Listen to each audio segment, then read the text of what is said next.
I want to begin by welcoming all of you and thanking you for being here to honor and celebrate the life of my grandmother, Sandra. For those of you who don't know me, my name is Morgan Montague, and I am incredibly honored to stand before you as Sandra's first granddaughter. I am also speaking on behalf of my mother, Ann, who deeply wishes she could be here.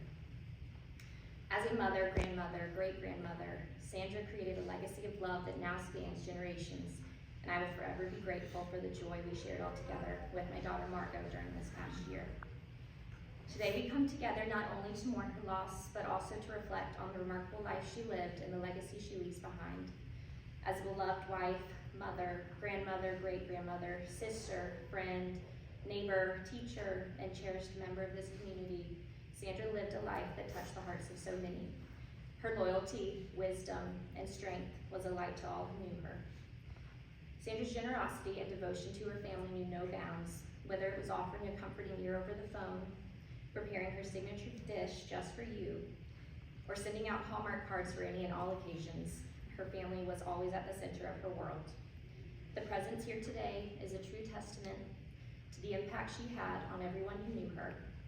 As we remember her today, let us celebrate the laughs, the lessons, and memories she shared with all of us. While she may no longer be with us on earth, the love she gave and the mark she left on our hearts will live on forever. Thank you again for being here to celebrate her and her beautiful life.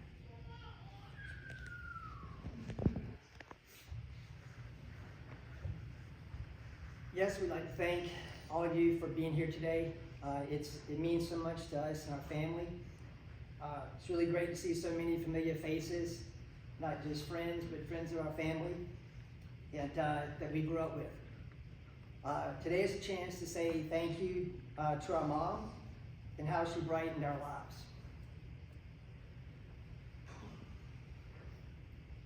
We always feel a bit cheated that she was taken a little bit too soon.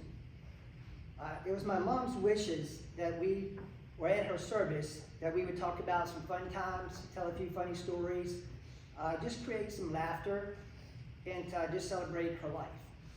So that's what we're going to do today. My mom was told 1 year ago that she had an incurable cancer with only one life to live. 1 year to live. Of course, we were all shocked with the news, since Mom was probably the healthiest, most fit person in our family. She'd go to the gym 2-3 times a week. I mean, she was 80 years old, and we celebrated her birthday last year at the Angus Barn. My Uncle Bill got us in Angus Barn, however, I have no idea. But we got in there and celebrated her 80th birthday, and I mean, she looks like she was 60. But if there's anyone, and Ann and I talk about it all the time, if there's anyone, in our family that was going to make it, to 100 years old, was going to be our mom. So that was, so it's really tough, during that time. But my mom was very resilient, and she was strong, and she was going to put up a fight, and she did. She fought with everything she had, endured pain no one else could see, just to be with us a little bit longer. But it does give us peace knowing that she is no longer in pain, and now with the Lord our Father. I know I prayed a lot over the last year, and many people prayed for us. I prayed many times that a miracle would happen.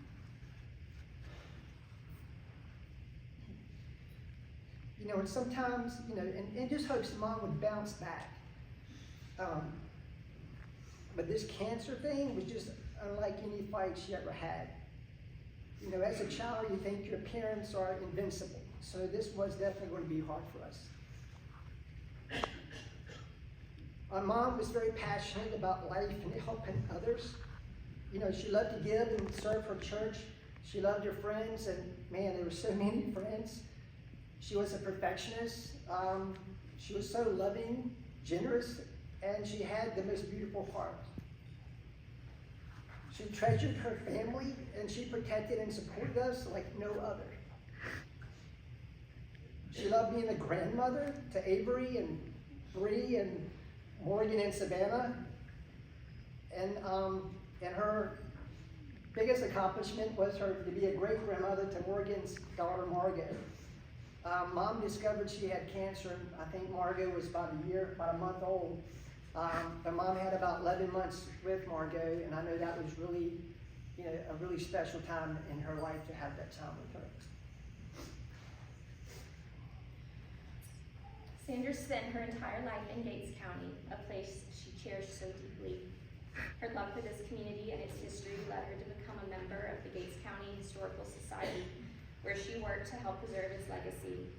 Her unwavering dedication to the people and the places she loved was a defining part of who she was. My dad and my mom, they met when she was 14 years old at a teenage club in Sunbury. I think now that building's the VFW hut or building. She was very young, 14. Dad said that he made the first move that night and had asked Mom for a dance. He said he remembered it being a slow song, but I would give anything to find out what that song was. I did ask him, he had no idea, but I was thinking something, Elvis Presley, Pat Boone, Patsy Cline, some of the old ones. Dad, of course, was very smitten by her. She was beautiful, smart, athletic, and full of personality. I didn't know until about 4 weeks ago that my mom played basketball for her high school in Sunbury for 2 years. I just thought that was pretty cool. They got engaged when she was only 18, and they married the next year, August the 4th, right here in Kitchell's Church. So for the past 62 years, she had been attending and serving this church, and that's why we're all here today. It's a place that was very special and dear to her. And she loved this church and her church family. Sandra always pushed us to strive for excellence in everything we did, constantly offering words of encouragement. She taught us that courage isn't the absence of fear, but the ability to face challenges head-on with determination and grace. To her, every obstacle was an opportunity for growth. She often reminded us, your hard work will reward you one day. Sandra was a doer, curious, intelligent, and always eager to learn something new. If you had a question, there was no need to Google it, just ask her. She always had the answer. She stayed up to date with technology and embraced it with ease. My mom said she still remembers when Instagram was a new app.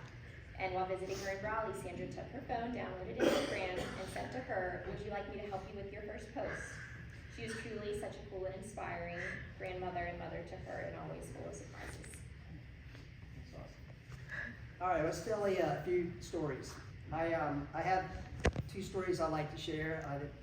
To us, they're funny now, but back then they were not so funny. But as we think back on them, these stories come up year after year.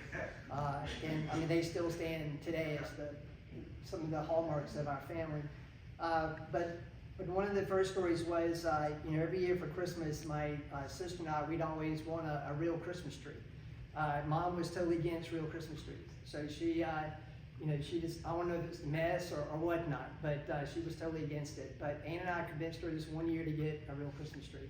So me, Dad, and Ann, we jumped in the truck, went down to the farm, and somewhere on Rooks Road, across from the big pecan tree down there where Judson used to live, we found this perfect little cedar tree. It's pretty cool. So excited. But we threw the tree in the truck. We threw the tree in the truck, and we headed back to the house. We spent all afternoon decorating the tree. Bright lights, ornaments, this tinsel. I don't know if they still sell tinsel, but I just remember we stole it on the trees. But anyway, we had a lot of fun time with decorating the tree. And Mom actually enjoyed the tree. She was like, wow, we got a real tree. About 2 weeks passed, and I guess it was one morning we heard Mom screaming at the top of her lungs in the living room. That's where we'd always have the tree. And we all ran in there, and Lord of behold, we had no idea what it was, but it was all these tiny little creatures all over the sofa, the walls, the couch. There was probably hundreds of these little animals, and these animals were praying mantises. they already looked alien, but they were all over the house. Mom was screaming, get the vacuum cleaner. You know, I think we went to Vernon's and tried to get another vacuum cleaner. I don't know if they had shop vacs back then, but we probably had 2 or 3 vacuum cleaners trying to suck up all these little praying mantises. So you can imagine, you know, it was like a horror movie basically. But anyway, you know, we got through that, and I just remember hearing mom yelling, you know, Dad, you know, get this tree out of the house. So fully decorated tree, Dad grabs it, throws it out the front door, and I will never forget it. It just laid there on the front yard, fully decorated, lights, everything. So that was the last time we ever had a real tree.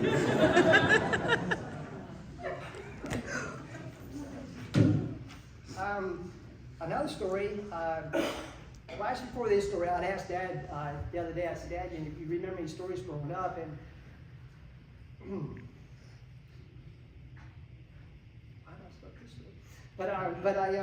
but you know, we went to Gatlinburg doing a lot of times, we went to the beach next to it and spent with the lilies down there, which is really nice. This one time I asked Dad, I said, what do you remember about the mountains? He said, I just remembered, and this was his memory, coming out of the mountains near Dollywood, and I had gotten sick on my stomach, and I got sick in a bag, and the bag had a hole in it. That was his memory of that trip. But another little story I like to share is like when I was in high school, you know, in Gates County, you either, you know, play baseball, hunt, trap, fish. I mean, that's just what we did here. But I like trapping. I don't know why. It was just the art of trapping. You know, just Dad and I would make these little rabbit gums, which I thought were really cool, and you know, whatever animal would go in there, we'd catch it. And most likely, if it was a rabbit, I mean, we'd try to keep the rabbit, maybe have a new pet or something. But it was just about making the trap yourself and just finding the right spot for the trap and the scent, the camouflage. To me, that was just sort of an art. And if you catch some, great. But I remembered, you know, one morning, you know, I'd always go check my traps before I went to school. And I remember one morning, across behind where Bob Bryan used to live, I was slowly going up to one of my traps. I noticed the door was down. It's one of those box traps where the animal would walk in, the door would fall, and you know, you caught your animal. But I noticed the door was down. I didn't know quite exactly what to do, so I was able to look and I saw some hair. So I thought that was exciting. So I was like, I caught something, but it wasn't a rabbit, but it was just a really big, mean possum. So he did not want to get out of the trap. So we had a fight, and needless to say, I won. But I was sort of excited, so I ran home, and Mom had this big, we had bags everywhere, but she had these freezer bags. It was these clear freezer bags that she had. So I went back and put the possum in the bag, and not having no idea or thinking what to do, I put the possum in the freezer. You know, so probably not the best idea, and I did worry about that quite a bit. You know what's going to happen. So, but anyway, later that day, you know, I guess that afternoon, you know, Mom always was in the freezer.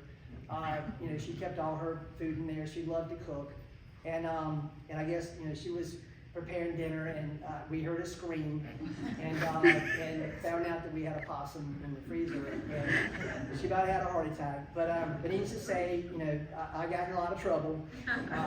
But I guess the funny part of this story is that whenever Mom makes a meatloaf, she calls it a possum loaf, and that stuck with us ever since we were kids, and even today. Yeah, so we just thought that was really funny. You know, Mom was an amazing cook, and you know, her meatloaf, you know, everything she cooked was delicious. Yes, she was an outstanding and truly remarkable cook. Her meals were unforgettable, but the secret was all of her recipes lived in her head. My mom said she would call her from time to time asking how to make a certain dessert. She'd say things like just a smidgen of nutmeg, a tad bit of cinnamon, or a dash of vanilla extract. But my mom would ask, how much is a smidgen? Is that a teaspoon, a tablespoon? She never really measured. She just knew. She had a natural gift in the kitchen that brought us all back together each Thanksgiving, year after year. You know, it's going to be difficult to live in this world without her, because not only was she an amazing mom, but, you know, my best friend and my biggest fan. You know, Mom had an eye for beautiful things, as Terry was saying. She would find an old piece of furniture, an old lamp in an auction or real estate sale, restore it, and make it beautiful again. Always giving new life to some old and used. She will forever be in our hearts, and I will never stop missing her. Her absence is heavy, but so is the love she left behind, and that's what that'll be keeping with us. Her legacy of kind, love, wisdom, and generosity will live on in the countless lives she touched. She was certainly a pillow of this church, the community, the school system, and our family. We're all definitely going to miss her.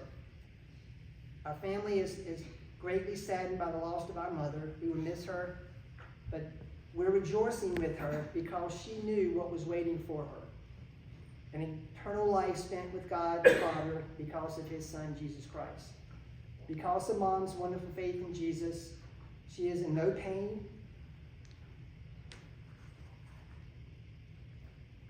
and lives forever. She will live life strong for eternity. And because we share the same beliefs, we have faith that we will see her again one day. So for us, it isn't goodbye. It's see you soon, Mom.